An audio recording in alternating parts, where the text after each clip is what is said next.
अस्सलाम वालेकुम, मेरा नाम डॉक्टर अस्मा है और आज जो मैं वीडियो बना रही हूँ उसका ताल्लुक़ एक बहुत तकलीफ़ दह इंसिडेंट से है कि एक बहुत यंग डॉक्टर यहाँ पर यूके में ही पास्ट अवे सडनली, बिल्कुल अचानक से। और ये एंटिसिपेट किया जा रहा है कि कॉज ऑफ डेथ जो है कार्डियक अरेस्ट है। इसी तरह की एक वीडियो मैंने सोशल मीडिया में देखी। एक अदाकार हैं अदील हाशमी, जिन्होंने इसी तरह की कोई बात की किसी पैसेंजर के बारे में जो कि उनके सीट के साथ बैठे हुए थे इन द एरोप्लेन, और उनके साथ भी ऐसे इंसिडेंट्स हुआ। A young healthy sudden death basically. तो इस वीडियो का ये मकसद है कि एक तो ये बहुत ज़्यादा डिस्टर्बिंग न्यूज़ है कि कभी भी आप सुने कि बिल्कुल हेल्दी पर्सन कैसे अचानक से क्या हो गया, जो दिल का दौरा पड़ गया या फिर इस तरह अचानक से उनकी तबीयत इतनी ख़राब हो गई। तो इस वीडियो का मकसद ये है कि मैं आपको कुछ पहलू इस चीज़ के बताऊं कि क्या रीज़न्स हो सकती हैं एक हेल्दी यंग पर्सन के अचानक से कोलैप्स करने के या फिर डेथ के, और उसमें आप कौन से रिस्क फैक्टर्स आइडेंटिफाई कर सकते हैं, कैसे क्या रीज़न्स होते हैं उन चीज़ों के, और उसको आप कैसे मेडिकली हैंडल कर सकते हैं या फिर अपने लाइफस्टाइल से चेंजेस ला सकते हैं। और बेसिकली अगर ऐसा खुदा न खास्ता ऐसा हो जाए, अगर आप ऐसे इंसिडेंट्स में विटनेस हों, देखें कि ऐसा कुछ हो गया, तो आपको क्या करना चाहिए एज अ बाय स्टैंडर्ड, आपको क्या करना चाहिए। तो सबसे पहले ये चीज़ है कि बहुत रेयर है कि बिल्कुल हेल्दी लोग जवान बिल्कुल कोलैप्स कर जाएं, और मेन उनमें कॉजेज़ में ट्रॉमा, एक्सीडेंट, इन चीज़ों के बाद हार्ट अटैक आता है। हार्ट अटैक या हार्ट अरेस्ट, कार्डियक अरेस्ट जिसको कहते हैं, उसके कॉजेज़ अगर मैं आपको बताऊं तो उसके 3-4 बहुत मेन कॉजेज़ हैं। एक तो ये कॉजेज़ है कि जो हार्ट का रिदम है वो डिस्टर्ब्ड है। रिदम डिस्टर्ब का क्या मतलब है कि हार्ट की एक स्पीड होती है जिससे वो बीट करता है, और वो एक बहुत स्पेसिफिक रिदम होता है जैसे आप ECG स्ट्रिप पे देखते हैं, और वो बहुत ज़्यादा पर्टिकुलर होता है कि एक P वेव के बाद QRST कॉम्प्लेक्स बनता है, एक छोटी वेव होती है और फिर पूरा हाथ को कोलैप्स करता है, छोटी वेव होती है पूरा हाथ पंप करता है। वो चीज़ जो है डिस्टर्ब अगर हो जाए किसी भी रीज़न की वजह से, कि या तो कंडक्शन सिस्टम्स ठीक नहीं है, या फिर कोई आपको जो पोटेशियम इलेक्ट्रोलाइट्स जो आपके जिस्म में है वो ठीक नहीं है, या फिर आपकी जो हार्ट की बनावट है वो ऐसी है कि वो कंडक्शन सिस्टम सही काम नहीं कर रहा। तो ज़्यादातर इसमें कॉजेज़ होते हैं जो कि आपके ब्लड के अंदर, जो जीन्स के अंदर मौजूद होते हैं, उसको कहते हैं मोरूसी वजह से ये आपका हार्ट का कंडक्शन सिस्टम ठीक नहीं है। तो एक तो वो कॉज होता है। दूसरा कॉज होता है कि आपका हार्ट का जो पंप है, जो हार्ट का जो मसल है वो बहुत फटीग्ड है, बहुत ज़्यादा उसका पट्टे थके हुए हैं, या फिर वो काम नहीं सही करे। उसकी रीज़न्स वही मैं जो कह रही हूँ मोरूसी हो सकती हैं, या फिर कोई वायरल इन्फेक्शन हो सकता है, तरह तरह की और कॉजेज़ हो सकती हैं, लेकिन उसको कार्डियोमायोपैथी कहते हैं। उसके बाद आप कहते हैं कि ब्लड में कोलेस्ट्रॉल बहुत होना। आप कहेंगे कि यंग लोगों का कैसे कोलेस्ट्रॉल बहुत हो सकता है, लेकिन ये भी एक रियलिटी है कि बहुत कम परसेंटेज में ऐसे हमारे फैमिली ऐसी मोरूसी कंडीशन है जिसमें आपका कोलेस्ट्रॉल का कंट्रोल लूज़ होता है, और वो हमेशा ज़्यादा रहने की वजह से बचपन से ही आपके जो छोटी खून की नालियाँ हैं उनके अंदर कोलेस्ट्रॉल जमता रहता है, और वो एंड में दिल की सर्कुलेशन बंद कर देता है, और जब दिल के अंदर ही नहीं सर्कुलेशन जाएगी तो दिल काम नहीं करेगा। तो ये बहुत ज़्यादा मेन जो कॉजेज़ हैं कार्डियक के, या तो कंडक्शन सिस्टम नहीं काम कर रहा, उसका जो हार्ट बीट है वो ठीक नहीं है, या जो दिल के पट्टे हैं वो ठीक नहीं है, या फिर आपके अंदर कोलेस्ट्रॉल बहुत ज़्यादा है। ये मैंने बेसिक चीज़ है। अब इसके अलामात क्या हो सकते हैं? अलामात में बहुत ज़्यादा चांस है कि कोई अलामात ना हो। ये बड़ी अनफॉर्चुनेट बात है, लेकिन ये रियलिटी है कि बहुत सारे जो हेल्दी लोग जो आपको नज़र आते हैं हेल्दी, बिल्कुल ठीक ठाक, ज़रूरी नहीं है कि उनका हार्ट भी इतना ही हेल्दी हो, तो कोई अलामात नहीं है। लेकिन अगर अलामात हों, जैसे ठंडे पसीने आके चेस्ट टाइटनेस होना, घबराहट होना, कि आपको अंदर से फील हो रहा है कि कुछ चीज़ ठीक नहीं है आपके अंदर, ठंडे पसीने आ रहे हैं, आपका रंग चेंज हो रहा है फेस का, या फिर जो है सांस चढ़ जाना विदाउट एनी रीज़न, बैठे हुए और सांस चढ़ गया है, या फिर ये अवेयरनेस होना कि दिल बहुत तेज़ धड़क रहा है, या दिल की जो बीट है वो स्किप हो रही है, यानी कि आप बैठे में मतलब आपको तो दिल की धड़कन फील नहीं होती नॉर्मली किसी, लेकिन अगर आप गौर करें या फिर आपको बार बार ये फील हो कि दिल की धड़कन थोड़ी सी इरेगुलर है, मिस हो रही है, या फिर फेंट, जैसे अचानक से कोलैप्स हो जाना। अब दिल चल रहा है, अगर दिल कुछ सेकंड्स के लिए कोलैप्स कर जाए ना तो आपकी बॉडी कोप नहीं कर सकती, आपका पूरा सिस्टम शट डाउन कर देता है। और वो अचानक से जो कोलैप्स है वो दिल की बीमारी का इंडिकेशन है, वो दिमाग की बीमारी की इंडिकेशन नहीं है। क्योंकि जब भी अगर खुदा न खास्ता एपिलेप्सी होती है, झटके वाली बीमारी होती है, उसमें आपको कोई ना कोई ऑरा जिसको कहते हैं, कोई ना कोई आपको सेंसेशन आती है कि कुछ होने वाला है, और सडन कोलैप्स नहीं होता। यूजुअली कोई एबनॉर्मल मूवमेंट शुरू होती हैं या दिल में कोई ऐसी फीलिंग होती है और आहिस्ता आहिस्ता वो प्रोग्रेस करता है पूरे के पूरे फिट के ऊपर या सीजर के ऊपर। जो दिल का मसला होता है इसमें अचानक से बस जैसे कोलैप्स हो गया, जैसे कहते हैं कि सैक ऑफ पोटैटोज़ की तरह आप नीचे चले गए और कोई मेमोरी नहीं, अचानक से 2 सेकंड बाद उठ गया अगर दिल ने दोबारा काम करना शुरू कर दिया। तो ये कुछ अलामात हैं। तीसरा ये है कि जिस्म में चर्बी का ज़्यादा होना, ये तो एक रिस्क फैक्टर भी है कि जो ओबीज़ लोग होते हैं उनका मतलब कि ये बहुत ज़्यादा लाइकली है कि उनका हार्ट में भी चर्बी ज़्यादा हो और वही उनको प्रॉब्लम दे। लेकिन जो फेमिलियल हाइपरलिपिडीमिया की मैं बात करी थी कि जिसमें मौरूसी तौर पे आपके बॉडी में कोलेस्ट्रॉल टाइट कंट्रोल नहीं है और ज़्यादा रहता है, उसमें स्किन के नीचे ऐसे पैप्यूल से बन जाते हैं, ऐसी उभार सी आ जाती है जिसके अंदर फैट्स होते हैं और आपको नज़र आता है कि ये कुछ उभार से हैं जिसमें नेचुरल चीज़ नहीं है, ये एक इसके अंदर चिकनाई जो है फैट्स जिसको कहते हैं वो है, तो इनको ज़ैंथोमास कहते हैं। तो ये कुछ अलामात हैं, कुछ चीज़ें हैं जो आपको नज़र आ सकती हैं। मोस्ट इम्पॉर्टेंटली इस चीज़ के लिए मैं आपको कहूँगी कि थिंक कि अगर कोई फैमिली हिस्ट्री में कोई ऐसी चीज़ है कि अगर आपके young family members, young adult जैसे टीनेजर्स या यंग लेस दैन 50 लोग अचानक से उनको हार्ट प्रॉब्लम हो गया, अचानक से उनको दिल को यहाँ पे आया है, उन्होंने अस्पताल में गए, उन्होंने कहा आपका तो दिल के वाल्व नहीं काम करे, आपके दिल में तो चिकनाई है, कोलेस्ट्रॉल ज़्यादा है, फलाना है, तो वो चीज़ आपको ट्रिगर करनी चाहिए कि क्या ये चीज़ मेरे अंदर तो नहीं है। क्योंकि डेफिनेटली ये चीज़ अगर वो यंग हैं तो उनको उनके लाइफस्टाइल 60 ईयर्स के बाद इफ़ेक्ट करती हैं, जो भी चीज़ें इफ़ेक्ट करती हैं। यूजुअली लेस दैन 50 ईयर्स बहुत लाइकली है कि आपके जिस्म में मौरूसी तौर पे वो प्रॉब्लम मौजूद है।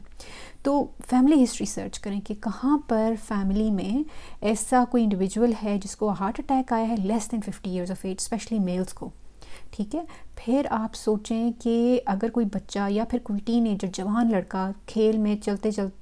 खेलते अचानक से कोलैप्स हो गया और रिवाइव नहीं कर पाए, उसको पता नहीं चल पाया क्या हुआ, उसका हार्ट बंद हो गया या फिर क्या हुआ उसके साथ, ये चीज़ें हैं कि जो जैसे मैंने कंडक्शन प्रॉब्लम्स कहे थे कि ब्रगाडा सिंड्रोम है, लॉन्ग क्यूटी सिंड्रोम है, ये मेजर कैटास्ट्रोफिक जो है कार्डियक कंडक्शन डिसऑर्डर्स हैं जिसमें अचानक से हार्ट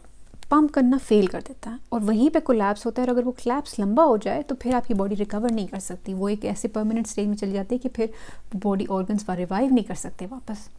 तो अगर तो कोई फैमिली हिस्ट्री हार्ट अटैक्स की यंग लोगों में, अगर तो कोई जिल्द के नीचे कहीं पे आपको फिर चिकनाई नज़र आती है, या फिर आपके कोई ऐसे बच्चे हैं या फिर ऐसे कोई यंग लोग हैं जो अचानक से कोलैप्स हो गए हैं और उनको पता है जी ECG में कोई प्रॉब्लम है, हार्ट रिदम में कोई प्रॉब्लम है, तो ये चीज़ें आप ट्रिगर करनी चाहिए कि आप आइडेंटिफाई कर सकते हैं उस पॉपुलेशन को जो हाई रिस्क है।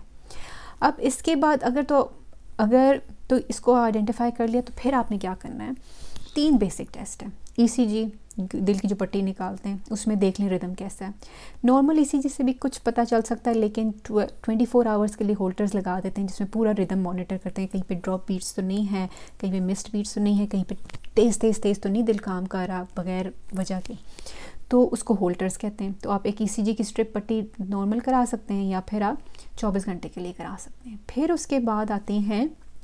एको, दिल का अल्ट्रासाउंड। तो मशीन होती है जैसे जेल के ऊपर एक प्रोब लगा के दिल का स्ट्रक्चर देखते हैं जी, कोई वॉल्व में प्रॉब्लम तो नहीं है, आर्टरीज में प्रॉब्लम नहीं है, चिकनाई ज़्यादा तो नहीं है, सारी चीज़ें, काफ़ी चीज़ें उससे आपकी डायग्नोस हो सकती हैं।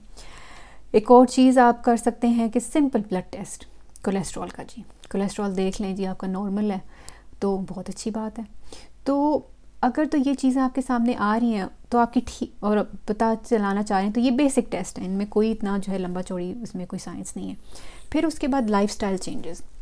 ज़्यादा वेट होना, ज़्यादा नमक खाना, ज़्यादा चिकनाई खाना, कम एक्सरसाइज करना, ये मुज़र सेहत हैं, ये आपके हार्ट को भी थका देती हैं, आपके दिमाग को भी थका देती हैं। तो मॉडरेट अपने वेट का ख्याल रखें। स्पेशली जो सेंट्रल ओबेसिटी होती है, जो चर्बी पेट के अंदर सेंट्रल जो होती है, वही इंडिकेट करती है कि आपके दिल में और गुर्दों में और जो इंटरनल ऑर्गन्स हैं उनमें कितनी चिकनाई होगी। तो सेंट्रल ओबेसिटी बहुत बड़ा रिस्क फैक्टर है। तो अगर आपको लग रहा है कि पेट निकल आया, तोंद निकल आई है, वो चीज़ जो है इंडिकेटर है कि नहीं, आपने अपना ख्याल ज़्यादा रखना है, अपने आप को डाइट को ज़्यादा अच्छी तरह से मॉनिटर करना है। वॉक करें, सॉल्ट कम खाएँ, पानी ज़्यादा पिएँ, ग्रीन चीज़ें ज़्यादा खाएँ, चिकनाइयाँ कम खाएँ और बैलेंस डाइट रखें। फिर आपके पास जो है, मैंने अब आपको काफ़ी इसके बारे में चीज़ें बता दी। अब मैं आपको ये कहती हूँ कि अगर तो कोई कॉज समझ आ जाता है बेसिक टेस्ट से, हो सकता है कि वो जेनेटिक टेस्ट भी करें, मज़ीद भी टेस्ट करें आपके, तो वो सिंपल प्रेस्क्रिप्शन दे देंगे, टेस्ट दे देंगे कि भाई रिदम काम नहीं कर रहा, ये दवाई ले लो, कोलेस्ट्रॉल ज़्यादा, ये दवाई ले लो, हार्ट का ये प्रॉब्लम है, तो ये चीज़ें आपके लिए ज़रूरी हैं, ये मॉनिटर कर सकते हैं, या फिर पेस मेकर्स लगा सकते हैं। तो वो डिफरेंट मतलब के ट्रीटमेंट ऑप्शंस हैं, वो पता चल सकता है।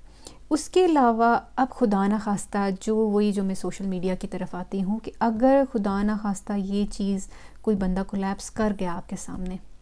या फिर ऐसे आसार नज़र आ रहे हैं कि एक यंग बंदा है, हेल्दी फिट, कभी कोई प्रॉब्लम नहीं हुआ, पसीने आ रहे हैं, रंग पीला लग रहा है, बेचैन लग रहा है, सीने में दर्द हो रहा है, घुट रहा है, उसका सांस घुट रहा है, बेसिकली एक बड़ी घुटन की वाली फीलिंग होती है, तो आपने क्या करना है? आइडेंटिफाई करें, इसको लाइटली ना लें, इसको आप सीरियस लें, इसको आप कहें कि नहीं देखें ये चीज़ बिगड़ सकती है, आप एम्बुलेंस कॉल करें, आप अपने डॉक्टर से रुजू करें, आप इसी टाइम पे अस्पताल जाएं। आपका कोई जो है ना, आपको अपने काम आगे का कंटिन्यू करने की ज़रूरत नहीं, उधर ही स्टॉप करें और आप कहें कि जी आप एम्बुलेंस जाएं, आपको इमरजेंसी में एक पट्टी दिल की करें, आपके कोई खून के टेस्ट करें, कोई बंदा आपके दिल की धड़कन देखे तो बता सके कि कहीं ये कार्डियक अरेस्ट के, तो ये कार्डियक अटैक के, हार्ट अटैक के तो ये फीचर्स नहीं है। क्योंकि यंग लोगों में ज़रूरी नहीं है सारे सिम्टम्स, ज़रूरी नहीं है कि उनको इधर से इधर जाए, इधर पे आए, जौ में आए, या फिर वो गिर जाएं, या फिर उनके बहुत बुरी तरह पसीने छूटें, या फिर वो एक्चुअली आपको कह सकें कि सांस नहीं आ रहा, मुझे सांस घुट रहा है। तो ये सारी चीज़ें उस टाइम तक पहुंचने की ज़रूरत नहीं, क्योंकि उनकी बॉडी बहुत यंग है, वो बहुत बहुत स्ट्रॉन्ग है, वो चीज़ों को बड़ी अच्छी तरह से हैंडल कर सकती, अनलेस कि बिल्कुल ही कोलैप्स पे ना आ जाए। तो फर्स्ट चीज़ तो ये है कि प्रीएम्प्ट करें कि अगर तो ये चीज़ हो रही है तो आप आगे भेजें। सेकेंड चीज़ क्या है कि अगर तो कोई बंदा कोलैप्स हो गया आपके सामने, इसको हम कहते हैं golden minutes rule. Golden minutes rule का ये मतलब है कि अगर बंदा कोलैप्स हो गया, एवरी मिनट जो डिले हो रहा है उसको रेस्क्यू में, that is causing him 10% chance, उसकी जान बचाने का 10% चांस आप लूज़ करें हर एक मिनट, हर एक गुजरते मिनट के साथ। मतलब कि हर एक मिनट जो उसको रेस्क्यू नहीं मिल रहा, चांसेस कम होते जा रहे हैं उसकी जान बचाने के। तो इसलिए वो जो फर्स्ट 10 मिनट्स हैं बड़े इंपॉर्टेंट हैं। अगर कोलैप्स होते हुए देखा है तो एहतियात से आपने उसके पास अप्रोच करना है, call for help. Most importantly, आप ट्रेंड हैं या फिर आप नहीं हैं ट्रेंड CPR के लिए, आपको साथ जो बंदा बैठा है, अगर आपके पास फ़ोन है, एम्बुलेंस कॉल करें, आप पहले कॉल फॉर हेल्प करें, क्योंकि उसमें जो है आपको सबसे बड़ा रिलीफ आपको उस टाइम पे मिलेगा जब और कोई आ जाएगा जो हेल्थ जिसका एक्सपीरियंस है, जो ज़्यादा इस चीज़ में ट्रेंड है। उस बंदे पे अप्रोच करें, और अगर वाकई वो कोलैप्स्ड, अगर वाकई सांस नहीं आ रहा, वाकई उसके जो है बेहोश है वो, तो फिर चेस्ट कंप्रेशंस जो CPR कहते हैं, the most important part of CPR जो है वो है चेस्ट कंप्रेशंस, कि आपने उसकी छाती इतने ज़ोर से दबानी है कि वो दिल के सर्कुलेशन का काम करे। कहते हैं कि 1/3 चेस्ट नीचे जानी चाहिए और पसलियाँ बिल्कुल नीचे तक आनी चाहिए, और इसीलिए कहते हैं कि खड़े होके बिल्कुल आपकी स्ट्रेट रिस्ट हों, और आपने एल्बो को बेंड ना करें, पूरे शोल्डर से प्रेशर डालें स्ट्रेट, कि आपने उसको कंप्रेस करना है, उसके छाती को कंप्रेस करना है, दिल का पंप का काम करना है, ताकि दिल के जो खून रुका हुआ है वो वापस दिमाग में जाए, और इंसान अगर तो रिकवरी की हालत में तो फ़ौरन से वापस आ जाए। ये सबसे इम्पोर्टेंट है, और सांस साथ साथ दें, ठीक है ना। तो चेस्ट कंप्रेशन बेसिक है, सांस भी साथ साथ दें। लेकिन कुछ चीज़ें ऐसी हैं, अगर तो कोलैप्स, अब मैं बहुत ज़्यादा चीज़ें आपको बता रही हूँ, 2 चीज़ों की वजह से कोलैप्स हो सकता है अगर दिल की वजह से। एक तो दिल बिल्कुल रुक गया, कोई हरकत नहीं है, तो जो ये चेस्ट कंप्रेशन हैं ये इलाज है। अगर दिल थरथरा रहा है, यानी कि उसको हम कहते हैं फिब्रिलेशंस, वेंट्रिकुलर फिब्रिलेशंस या वेंट्रिकुलर टैकीकार्डिया, के दिल काम तो कर रहा है लेकिन इफेक्टिवली पंप नहीं कर रहा, पूरा का पूरा वो पंप नहीं कर रहा, बल्कि उसकी इलेक्ट्रिकल एक्टिविटी ऊपर नीचे हुई हुई है, उसमें भी वो सर्कुलेशन नहीं कर रहा और बॉडी कोलैप्स है। उसमें फिर कहते हैं कि वो इलेक्ट्रिक जो बिजली लगाते हैं, डिफिब्रिलेट करते हैं, उससे फिर उसका कार्डियक रिदम वापस आ जाता है। लेकिन डेफिनेटली वो ट्रेंड लोगों की बातें हैं, डेफिनेटली वो असेसिबल अगर रिसोर्स है तो उसकी बातें हैं। लेकिन एट दिस मिनट अगर आपने उसको केयरफुली अप्रोच किया, उस बंदे को आपने शाउट फॉर हेल्प किया है, आपने कॉल फॉर एम्बुलेंस किया है और आपने चेस्ट कंप्रेशन शुरू कर दिए हैं, तो ये मेरे ख्याल में ये गोल्डन मिनट है, ये आपने अपना हक अदा कर दिया। ज़्यादातर कम्युनिटी में ये बहुत यहाँ पे अवेयरनेस है कि CPR ट्रेंड होते हैं लोग जनरल कम्युनिटी में, क्योंकि उन्होंने ऐसे हादसे या ऐसे एक्सपीरियंसेस या ऐसी चीज़ें सुनी भी होती हैं जो कि उनको कहते हैं कि नहीं हमें आना चाहिए, तो वो वेल एंड गुड है। अगर नहीं भी है CPR ट्रेंड तो कॉल फॉर हेल्प, एम्बुलेंस आएगी और फिर वो इन जो हॉस्पिटल ले जाएंगे, उनका जो ट्रीटमेंट होगा वो उनको जो है बचाने के चांसेस बच सकते हैं। तो आई थिंक ओवरऑल ये काफ़ी डिस्टर्बिंग न्यूज़ है कि किसी भी यंग पर्सन का अचानक से इस तरह दुनिया से चले जाना। आप अपने जो है हिसाब से किस तरह एहतियात कर सकते हैं, कैसे आइडेंटिफाई कर सकते हैं रिस्क, अपनी लाइफ को कैसे हेल्दी कर सकते हैं, और क्या बेसिक टेस्ट हैं, क्या बेसिक रीज़न्स हैं इन चीज़ों की, और अगर आप खुदा ना खास्ता ऐसी चीज़ों को देख लें तो आपका क्या रिस्पॉन्स होना चाहिए। तो आई थिंक ये एक बहुत इंपॉर्टेंट मैसेज है। इसमें कोई बहुत बड़ी कोई डीप मेरा नहीं ख्याल कोई मेडिकल की बातें हैं, लेकिन ये एवरीडे जो है ये सिनेरियो हो सकता है, और आपको ये कॉन्फिडेंस हो कि हमें कुछ बेसिक चीज़ें, कुछ बेसिक रूल्स पता हैं जिससे हम एक अच्छे डायरेक्शन में जा सकते हैं। एक और चीज़ जो मैं आपको बताना चाहूँगी कि अगर खुदा न खास्ता ऐसी सिचुएशन हो जाती है तो घर वालों के पास इमरजेंसी कॉन्टैक्ट नंबर होने चाहिए। उनको पता होना चाहिए कि किसको हेल्प के लिए कॉल करना है और किसको रीच आउट करना है, क्योंकि ये चीज़ें आप टेकन फॉर ग्रांटेड करते हैं कि नहीं सबको पता होगा फ़ोन नंबर किधर लिखे हैं, किसको बताना है, लेकिन उस सिनेरियो में ये चीज़ें बहुत काउंट करती हैं कि आपने किसको किधर तक मदद के लिए टाइमली पुकारा और किस तरह वो चीज़ें हैंडल हुई। तो आई होप सो कि ये आपकी जो है इंफॉर्मेशन में भी और आपकी कॉन्फिडेंस में भी और बड़ा इजाफा होगा इस वीडियो से, इस छोटी सी जो है मेडिकल की मालूमात से आप कॉन्फिडेंट फील करेंगे कि अगर खुदा ना खास्ता कि कोई ऐसा हो जाता है तो आप कैसे रिस्पॉन्ड करें। तो अपना ख्याल रखें और अल्लाह हाफ़िज़।